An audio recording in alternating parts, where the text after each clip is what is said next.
డబ్బు, అనారోగ్యం, ఉద్యోగం, వ్యాపారం, అప్పులతో బాధపడుతున్నారా? మీకోసమే లాంచ్ యువర్ ఫ్యూచర్ ప్రోగ్రామ్.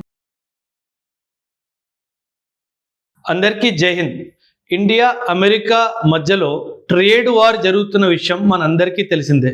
లేకపోతే అసలు ఇండియా అండ్ అమెరికా మధ్య రిలేషన్షిప్ ఎప్పుడు ఇలాగే ఉందా? వీళ్ళు ఇలాగే ఇండియా అండ్ అమెరికా కొట్టుకుంటున్నారా? లేదంటే పాస్ట్లో రిలేషన్షిప్ బాగుందా, ట్రంప్ వచ్చాకే రిలేషన్షిప్ పాడైందా? మరెన్నో విషయాలు ఇండియా అమెరికా రిలేషన్షిప్కి సంబంధించి ఒక 10 minutesలో చెప్తాను, వినండి. రీసెంట్గా మన డొనాల్డ్ ట్రంప్ గారు ఒక స్టేట్మెంట్ ఇచ్చారు. ఏమని? That US has lost India Russia to darkest China అని చెప్పేసి. ఎవరు last? US has lost India Russia to darkest China. This is what Trump said. And ఇంకో మాట ఏమంటున్నాడంటే, US targeting India after 27 years of stable ties shows miscalculation about India's key role in world affairs, says Indian officials. And Ministry of External Affairs rejects Trump's aide Peter Navarro's remarks as inaccurate and misleading. అంటే వీళ్ళు Trump కానీ Trump assistants కానీ misleading statements ఇస్తున్నారు అని చెప్పి మన ministry of external affairs చెప్పడం జరిగింది. అసలు ఇది చాలా పెద్ద మిస్కాల్కులేషన్. హిస్టారికల్గా మనకి స్వాతంత్రం వచ్చినప్పుడు America played a crucial role. In fact అప్పట్లో అమెరికా యూకే మీద ఒక విధంగా ప్రెషర్ కూడా క్రియేట్ చేసింది ఇండియాకి ఇండిపెండెన్స్ ఇవ్వమని. యాక్చువల్లీ యుఎస్లో ఉన్న ఇండియన్ డయాస్పోరా, ఎవరైతే ఇండియాకి చెందిన వాళ్ళు అక్కడికి వెళ్ళి సెటిల్ అయిపోయారో వాళ్ళని డయాస్పోరా అంటారు. ఆ ఇండియన్ డయాస్పోరా యుఎస్ మీద ప్రెషర్ క్రియేట్ చేసి యుఎస్ ద్వారా యూకే మీద కూడా ప్రెషర్ క్రియేట్ చేయడం జరిగింది. ఇది హిస్టరీలో ఒక అంగం. మనకి ఎందుకు ఇండిపెండెన్స్ 1947లో వచ్చిందంటే 1945 తర్వాత 1945 వరల్డ్ వార్ 2 అయిపోయిన తర్వాత యూకే పొజిషన్ అంత బాలేదు. ఎకనామికల్గా యూకే చాలా వీక్ అయిపోయింది.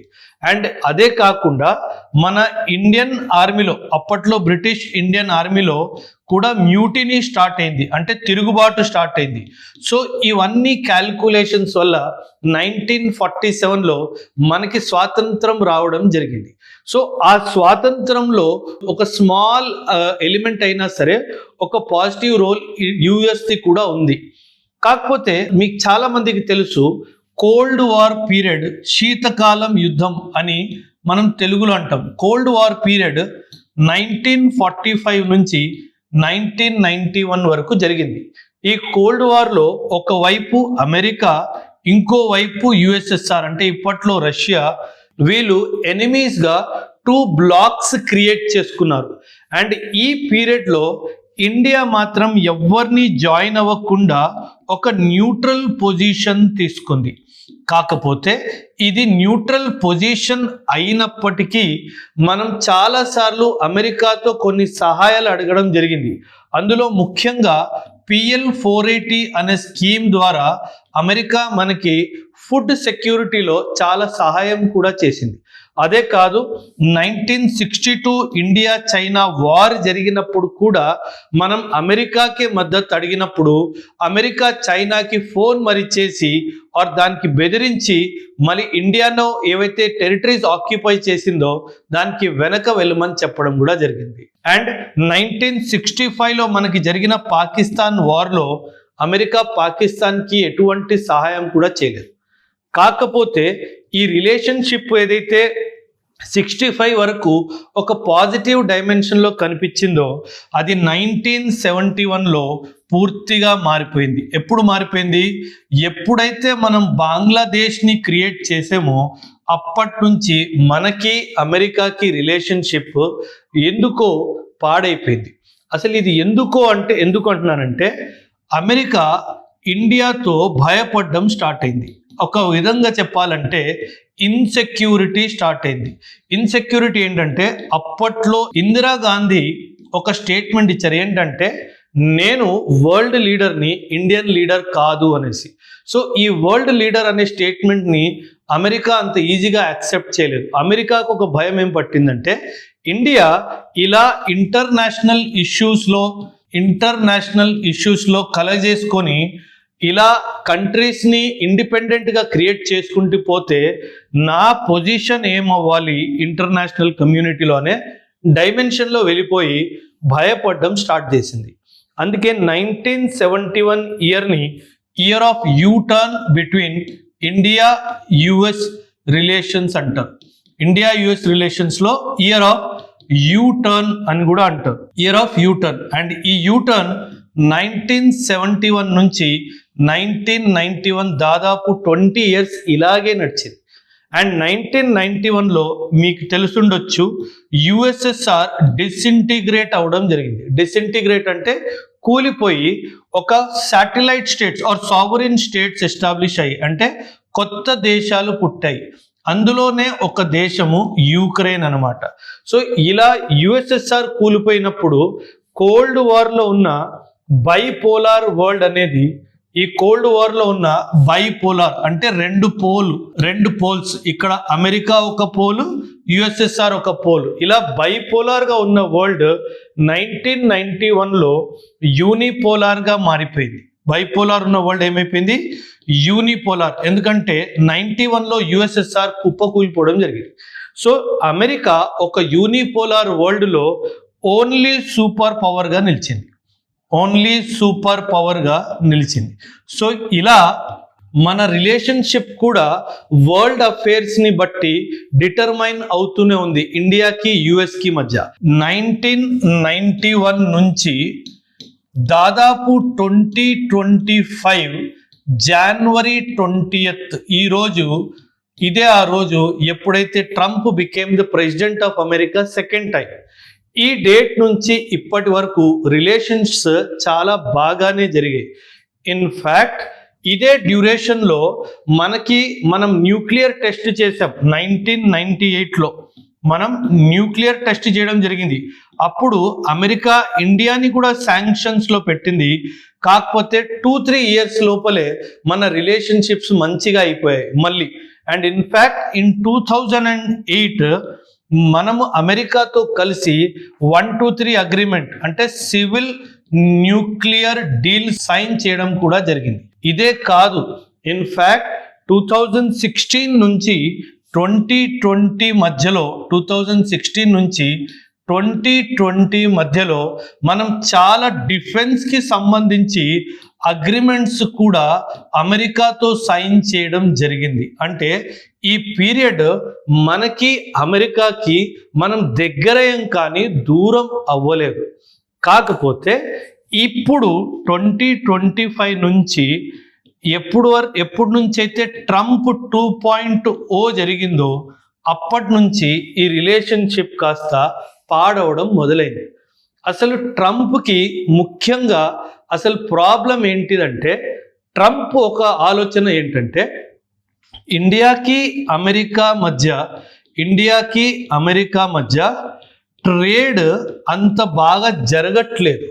అంటే ఎంత కెపాసిటీ ఉందో అంత కెపాసిటీలో ట్రేడ్ జరగట్లేదు. కాకపోతే ఇండియా చైనాకి చాలా బాగా ట్రేడ్ జరుగుతుంది, ఇండియా రష్యాకి చాలా బాగా ట్రేడ్ జరుగుతుంది.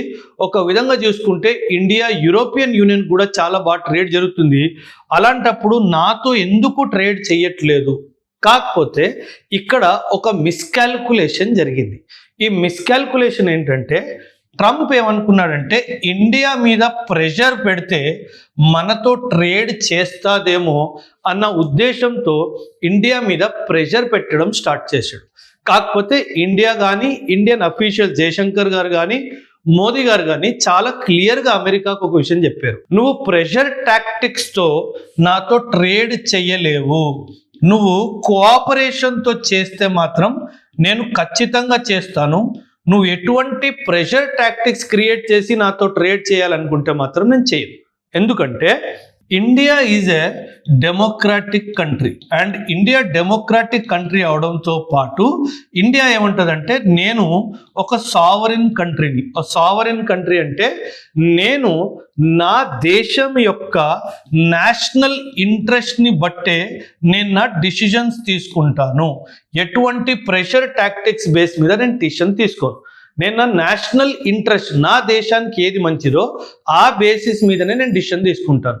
అండ్ అదే బేసిస్ మీద నేను రష్యా నుంచి ఆయిల్ కొనుక్కుంటున్నాను అని ఇండియా చాలా క్లియర్గా చెప్పడం జరిగింది. కాకపోతే ట్రంప్కి అది అర్థం కాదు.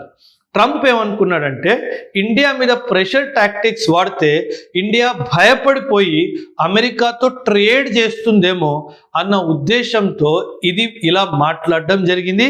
అదేవిధంగా టారిఫ్ వార్ ఇండియా మీద చేయడం కూడా జరిగింది. కాకపోతే అమెరికాలో ఉన్న ఇంకొక పార్టీ డెమోక్రాట్స్ కానీ అమెరికన్ సుప్రీంకోర్టు కూడా ఇదే చెప్పింది. Maybe Trump has miscalculated how to deal with India. మనము ఒకటి నేర్చుకున్నాము. మనము 200 years 1757 నుంచి 1947 దాదాపు 190 years మనం బ్రిటిష్ వాళ్ళ పరిపాలనలో ఉన్నాం. కాబట్టి మనం నేర్చుకుంది ఒకటి ఏంటంటే మనం ఎటువంటి దబావు మీద వచ్చి